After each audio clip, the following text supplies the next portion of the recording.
Hi viewers welcome to BRK health. నేను మీ ఉమా. ఇప్పుడు ప్రజెంట్ సిచ్యువేషన్ కోవిడ్ మళ్ళీ స్టార్ట్ అయింది. మనం చూస్తూనే ఉన్నాము.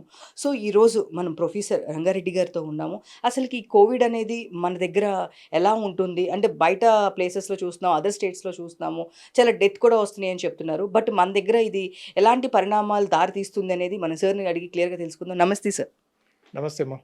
సార్ అసలుకి కోవిడ్ సిచ్యువేషన్ మళ్ళీ స్టార్ట్ అయింది. ఇదేంటి మళ్ళీ ఇంకొక వేవా? లేదు అంటే ఏంటి సార్ అసలు ఈ కోవిడ్?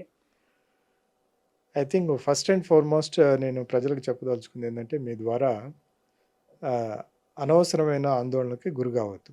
ఎందుకంటే ఎక్కడో ఏదో జరుగుతుంది అనే దానికి ఒక ఆధారం లేనటువంటి, నిరాధారమైనటువంటి వార్తలు ఈరోజు ప్రసారం అవుతా ఉన్నాయి. యెస్, సింగపూర్, థాయిలాండ్, అలాగే హాంకాంగ్‌లో కొంత ఈ కోవిడ్ కేసులు పెరుగుతున్నటువంటి మాట వాస్తవం. కానీ భారతదేశంలో గూడా వచ్చేసింది. వేరే స్టేట్స్‌లో చనిపోతున్నారు ఆల్రెడీ. ఇలాంటి నిరాధారమైనటువంటి వార్తల్ని నమ్మకండి. ఎందుకంటే భారతదేశంలో మనం ఇప్పటికైతే ఏ రకమైనటువంటి సర్జ్ చూడలేదు. సర్జ్ అంటే ఇంతకు ముందు ఉన్న వాటికంటే కేసులు ఒక ఆహ్, ఒక పాలు పెరగటం. దాన్ని మనం సర్జ్ అంటాం. ఆ విధమైనటువంటి సర్జ్ అయితే ఇప్పటివరకైతే మనం భారతదేశంలో గమనించుకోలేదు.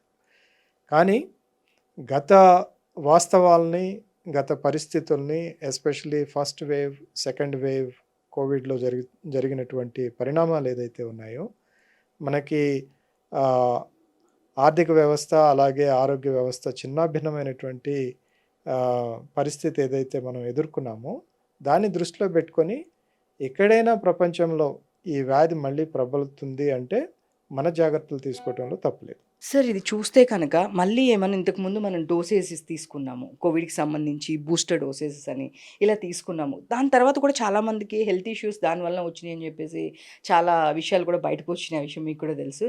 బట్ ఇప్పుడు మళ్ళీ ఏమన్నా డోసేజెస్ తీసుకోవాలా? లేదంటే రాకముందే అంటే ఇప్పుడు వేరే స్టేట్స్‌లో గాని, వేరే కంట్రీస్‌లో ఉంది కాబట్టి ఇప్పుడు మనం కూడా ముందు జాగ్రత్తగా ఏమన్నా డోసేజెస్ అనేది తీసుకోవాలా ఏంటి సార్ దాని గురించి? మీరడిగింది మోస్ట్ ప్రాబబ్లీ వ్యాక్సిన్ గురించి యెస్. అయ్యుండొచ్చు. యెస్. ఇంతకుముందు మనకి కోవిడ్ తీవ్రంగా ఉన్నప్పుడు, మన ప్రజల యొక్క ప్రాణాలను రక్షించటానికి, అలాగే మనకు హర్డ్ ఇమ్యూనిటీ అంటే, మనకి ప్రజల్లో ఉన్నటువంటి ఇమ్యూనిటీని పెంచటానికి, బూస్ట్ చేయటానికి, ఎస్పెషల్లీ ఈ కరోనా వైరస్‌కి వ్యతిరేకంగా మనకి ఇమ్యూనిటీకి పెంచటానికి ప్రభుత్వం, అలాగే ప్రజలు భాగస్వామ్యమై మనం పెద్ద ఎత్తున ఒక వ్యాక్సినేషన్ కార్యక్రమాన్ని చేపట్టడం జరిగింది. ఈ వ్యాక్సినేషన్ కార్యక్రమం పూర్తయి ఇప్పుడు రమారమ్య 1.5, 2 సంవత్సరాలు అవుతుంది. ఈ కాలంలో కొంత ఆహ్, ఆ యొక్క ఇమ్యూనిటీ వేనింగ్ అనేది జరిగుండొచ్చు. దానిలో దానిలో సందేహం లేదు. ఎందుకంటే మనకున్నటువంటి కోవిడ్ వ్యాక్సిన్‌లన్నీ కూడా సాధారణంగా 1 సంవత్సరం నుంచి 2 సంవత్సరాల వరకు వాటి ఇమ్యూనిటీని ఆహ్, పెంపొందిస్తాయి. ఇప్పుడు ఆల్రెడీ చాలామంది బూస్టర్ డోస్ తీసుకొని కూడా 2 సంవత్సరాలు అయిపోయింది కాబట్టి కొంత ఇమ్యూనిటీ తగ్గుండొచ్చు. కానీ ఇప్పుడున్నటువంటి పరిస్థితులలో భారతదేశంలో ఈ కేసులు ఆహ్, తారాస్థాయికి చేరుకోలేదు కాబట్టి, అలాగే ఏది మనకి ఏదో చాలా ఇప్పుడు క్రిటికల్ పొజిషన్ ఉంది అనేటటువంటి స్థితి లేదు కాబట్టి, ఇప్పటికిప్పుడు మనం బూస్టర్ డోసుల గురించి సామాన్య ప్రజానీకానికి ఇవ్వటానికి అంత డెసిషన్ తీసుకోవాల్సిన పరిస్థితి అయితే లేదు. ఆహ్, ఒకవేళ భారతదేశంలో కూడా సింగపూర్‌లో లాగా, హాంకాంగ్‌లో లాగా, థాయిలాండ్‌లో లాగా మళ్ళీ గనుక కేసులు గనుక పెరిగేటట్టయితే, ఈ వేరియంట్ ఏదైతే సర్క్యులేషన్‌లో ఉందో ఆ దేశాల్లో, మన దగ్గర కూడా దాని యొక్క ప్రభావం గనుక చూపించేటట్టయితే, అలాంటప్పుడు ప్రభుత్వం సరైన సమయంలో సరైన గైడెన్స్ ఇస్తుంది. ఆ గైడెన్స్ ప్రకారం ప్రజలు పాటించాల్సినటువంటి అవసరం ఉంది. ఎస్పెషల్లీ వల్నరబుల్ పాపులేషన్ అంటాం. ఎవరైతే వృద్ధులున్నారో, ఎస్పెషల్లీ వయోవృద్ధులున్నారో వాళ్ళు, అలాగే ఇమ్యూన్ కాంప్రమైజ్డ్ పేషెంట్స్ ఎవరైతే ఉంటారో, క్యాన్సర్ గానీ, లేకపోతే దీర్ఘకాలిక వ్యాధులతో బాధపడుతున్నవారు, అలాగే ట్రాన్స్‌ప్లాంట్ మీదున్నవారు, ఇలాంటి వాళ్ళందరూ కొంత జాగ్రత్తలు తీసుకోవాల్సినటువంటి అవసరం ఉంది.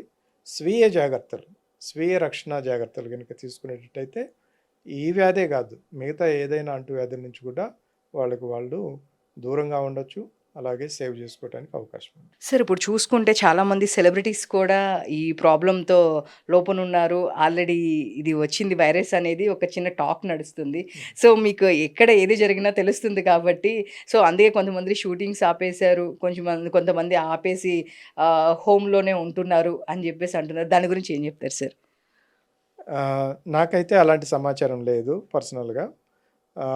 యాక్చువల్‌గా ఇట్ హాస్ బికమ్ అనెక్డోటల్ అనమాట. ఏంటి, నిన్న రాత్రి మా అమ్మ ఫోన్ చేశారు. ఫోన్ చేసి నాన్న మళ్ళీ భారతదేశంలో కోవిడ్ వచ్చిందంట. హైదరాబాద్‌లో కూడా వచ్చిందట కదా అని. ఇవన్నీ నిరాధారమైనటువంటి వార్తలు. వీటికైతే ప్రస్తుతానికి ఆహ్, మన దగ్గర సాలిడ్ సైంటిఫిక్ బేసిస్ గాని, సర్వేలెన్స్ డేటా గాని లేదు. అదేదైనా ఉంటే ప్రభుత్వం తప్పనిసరిగా ప్రజల ముందు పెడుతుంది. కేంద్ర, రాష్ట్ర ప్రభుత్వాలు అలాగే మాలాంటి సంస్థలు సమన్వయంతో పనిచేసి ప్రజల వద్దకి డెఫినెట్‌గా ఈ ఇన్ఫర్మేషన్ తీసుకెళ్ళటం జరుగుతుంది.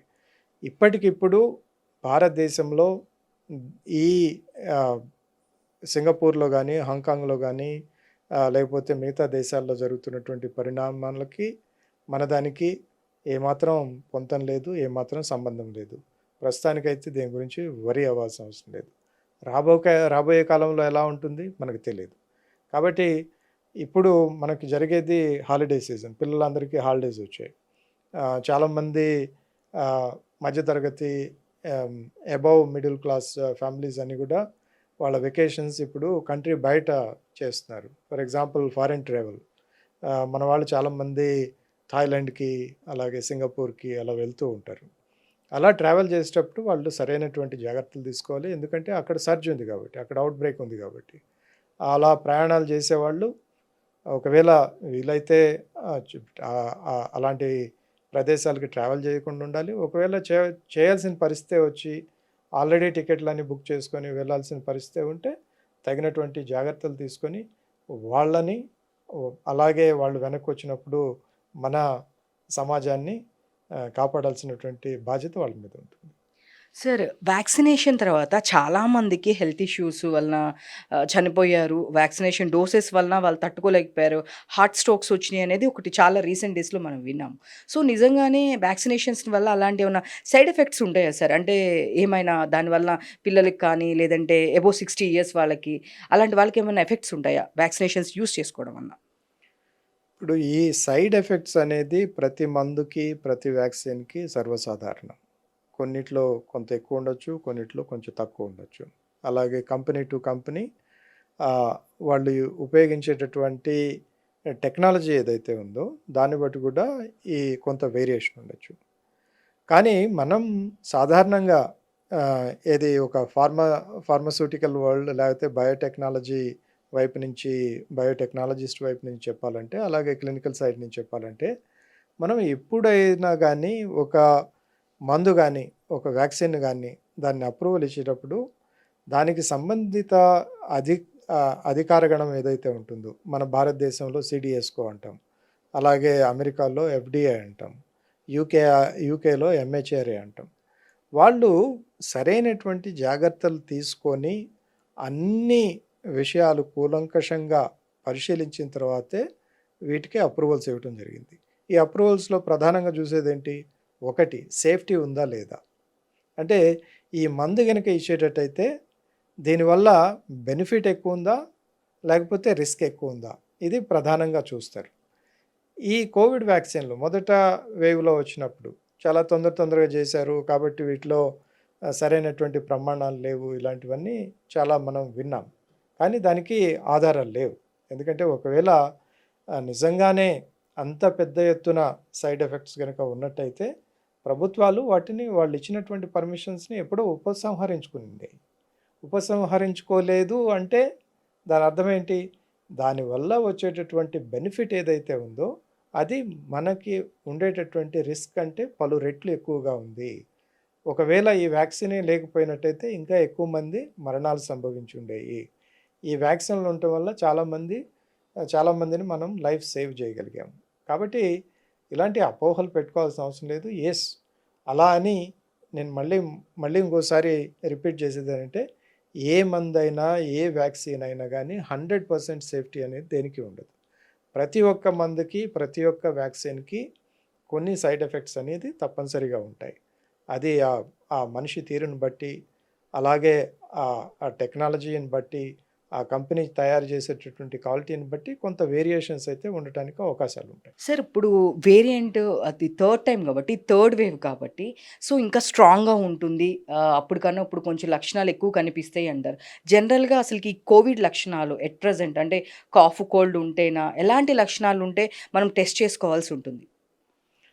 మనకి ఇంకా మీరు చెప్పినట్టు భారతదేశంలో గానీ, ఇంకో చోట గానీ మనం వేవ్ అనే వర్డ్ ఇంకా యూజ్ చేయట్లేదు. ఎందుకంటే, ఆ వేవ్ అనేది ఒక తీవ్రమైనటువంటి పరిస్థితి వచ్చినప్పుడు, అలాగే మనకి నంబర్ ఆఫ్ కేసెస్ విపరీతంగా పెరిగినప్పుడు మనం దాన్ని ఒక వేవ్ అంటాం. ప్రస్తుతానికి ఉండేది చెదురుమదురుగా జరుగుతున్నటువంటి సంఘటనలు ఒక పర్టిక్యులర్ ప్రదేశంలో, ఒక పర్టిక్యులర్ దేశంలో జరుగుతున్నటువంటి ఒక ఔట్ బ్రేక్. అంటే సాధారణ స్థాయి కేసుల కంటే కొంత ఎక్కువగా ఉండటం. మనం ఇంతకుముందు చాలా సార్లు చెప్పుకున్నాం. ఇప్పుడు కోవిడ్ ఎన్‌కౌవ్ అనేది ఏదైతే మనం కోవిడ్-19కి దారి తీసినటువంటి మైక్రో ఆర్గానిజం ఏదైతే ఉందో, అది ఆల్రెడీ ఎండమిక్ అయిపోయింది. అది మనతో సహజీవనం చేస్తూ ఉంది. 2019 నుంచి అది సర్క్యులేషన్‌లో ప్రపంచవ్యాప్తంగా ఉంది. కాబట్టి ఇది సమస్య పోదు.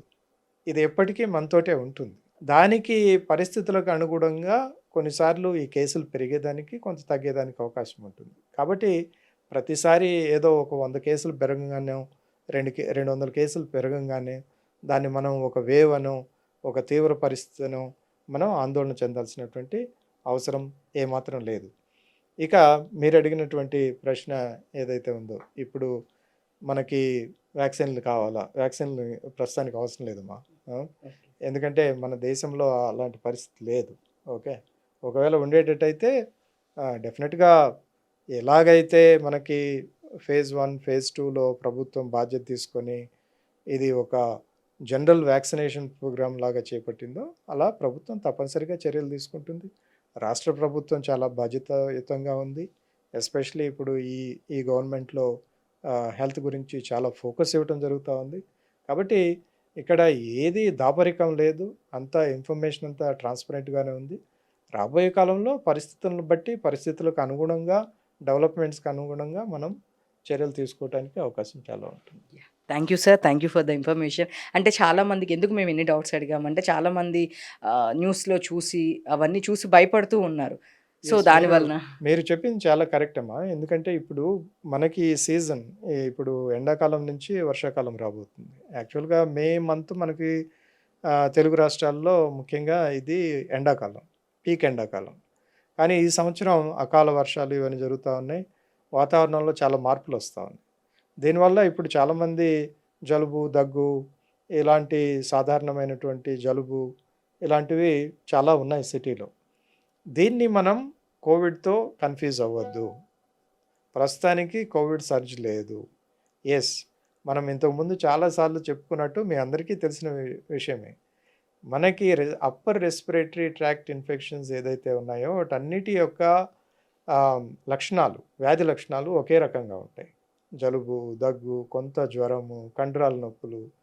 కాబట్టి దీని గురించి ఏదో అది రాగానే వెంటనే ఇంక ఇది కోవిడ్ అనుకోని నిర్ధారించుకొని మీరు భయపడి అందరిని భయపెట్టకండి. ఓకే.